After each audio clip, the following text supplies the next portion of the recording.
Halo semuanya, di video kali ini kami akan membahas tentang profil status biota perairan dilindungi dan terancam punah.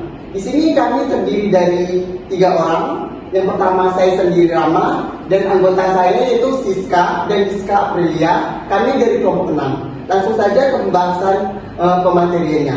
Yang pertama akan disampaikan oleh Siska. Nah, kita masuk ke pendahuluan. Perairan adalah ekosistem yang kaya akan keanekaragaman hayati. Banyak spesies biota perairan memiliki peran krusial dalam menjaga keseimbangan ekosistem. Ancaman terhadap biota perairan semakin meningkat akibat aktivitas manusia. Memahami status konservasi membantu upaya perlindungan dan pengelolaan yang efektif. Nah, selanjutnya biota perairan yang dilindungi, di mana spesies biota perairan yang berdasarkan peraturan perundang-undangan atau nasional maupun internasional ditetapkan untuk dilindungi dari segala bentuk penangkapan, perburuan, perdagangan, atau perusakan habitatnya. Tujuan dari perlindungan ini yang pertama untuk mencegah kepunahan, mempertahankan populasi agar tetap lestari, menjaga keanekaragaman genetik, dan mempertahankan fungsi ekologis spesies dalam ekosistem. Nah, pada slide ini merupakan contoh biota perairan yang dilindungi di Indonesia. Nah, salah satunya itu ada penyu, dugong, terus parimanta, paus, ikan Napoleon, ikan raja laut, kima, kerang kepala kambing. Oke, saya akan melanjutkan penjelasan yang telah dijelaskan tadi dari Siska, yang mana itu biota perairan terancam punah. Definisi ini yaitu spesies yang berdasarkan penilaian ilmiah menghadapi risiko kepunahan yang sangat tinggi di dalam alam liar jika tidak ada upaya konservasi yang serius.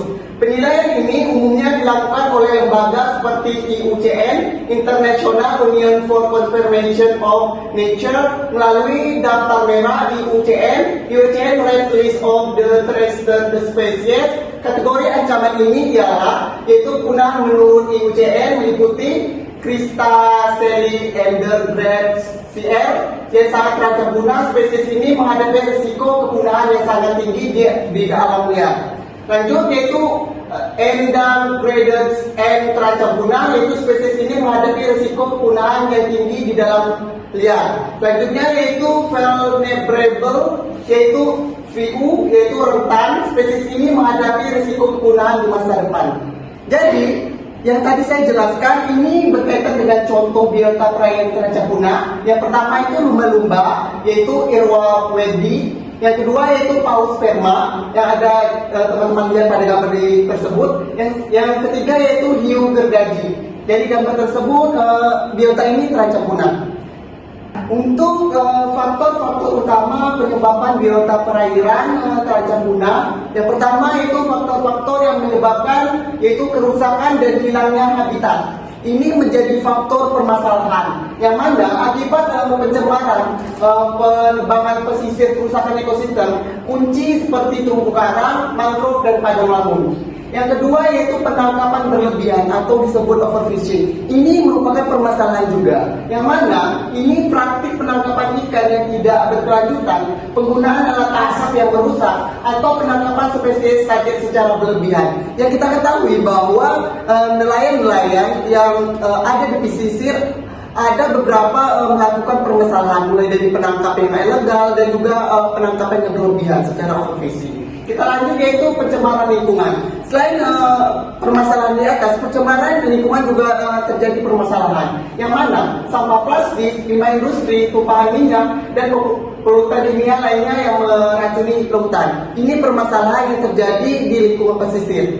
Lanjut yaitu perubahan iklim. Perubahan iklim di sini peningkatan suhu laut, pengancaman laut, dan perubahan pola arus yang mempengaruhi ketersediaan makanan dan habitat. Jadi di sini ada pun yang terakhir permasalahan itu perdagangan ilegal, yang mana permintaan pasar gelap juga bagi tubuh atau spesies dari hidup mereka yang mempersalahkan dari yang terjadi di pesisir. Oke, kita lanjut. Yang tadi sudah saya jelaskan akan dilanjutkan oleh pembahasan oleh Siska Aprilia. Ya kan? Saya membahas tentang upaya konservasi dan perlindungan habitat, penetapan kawasan konservasi perairan KKP, rehabilitasi ekosistem mangrove dilarang. Yang kedua ada regulasi dan penegakan hukum. Larangan penangkapan atau perdagangan spesies dilindungi kota penangkapan berkelanjutan. Yang ketiga, edukasi dan kampanye publik, meningkatkan kesadaran masyarakat tentang pentingnya konservasi. Yang keempat, penelitian dan pemantauan, memahami ekologi spesies, dinamika populasi, dan efektivitas upaya konservasi. Selanjutnya, pengembangan budidaya berkelanjutan, mengurangi tekanan pada populasi liar. Adanya penanggulangan pencemaran, pengolahan limbah yang lebih baik, pengurangan penggunaan plastik. Kerjasama internasional untuk spesies microalgae dan isu lintas batas. Nah, peran kita dalam konservasi mendukung produk perikanan yang berkelanjutan, mengurangi penggunaan plastik dan daur ulang, tidak membeli atau mengonsumsi produk dari spesies dilindungi, melaporkan aktivitas ilegal, penangkapan atau perdagangan satwa dilindungi, terlibat dalam kegiatan konservasi atau mendukung organisasi lingkungan, menyebarkan informasi dan meningkatkan kesadaran. Kesimpulannya, status biota perairan baik yang dilindungi maupun terancam punah adalah indikator krusial kesehatan ekosistem perairan kita. Spesies dilindungi adalah mereka yang secara hukum wajib kita jaga dari eksploitasi.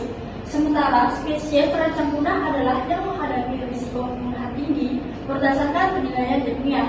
Meskipun berbeda definisi, keduanya sangat berkaitan. Setiap spesies yang terancam punah mutlak harus dilindungi melalui regulasi.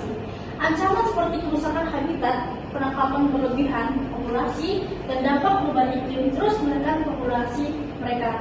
Oleh karena itu, kolaborasi aktif antara pemerintah, masyarakat, dan industri dalam upaya konservasi adalah kunci utama untuk memastikan kelangsungan hidup biota perairan ini demi menjaga keanekaragaman hayati dan berkelanjutan sumber daya laut kita untuk masa depan. Oke lah, itulah materi yang sudah dipaparkan oleh kelompok kami. Dan sekian, terima kasih. Semoga video ini bermanfaat. Materi ini memberikan pengetahuan bagi kalian yang membacakan dan mendengarkan, sehingga ilmu ini dapat diterapkan dalam kehidupan sehari-hari. Sekian, terima kasih.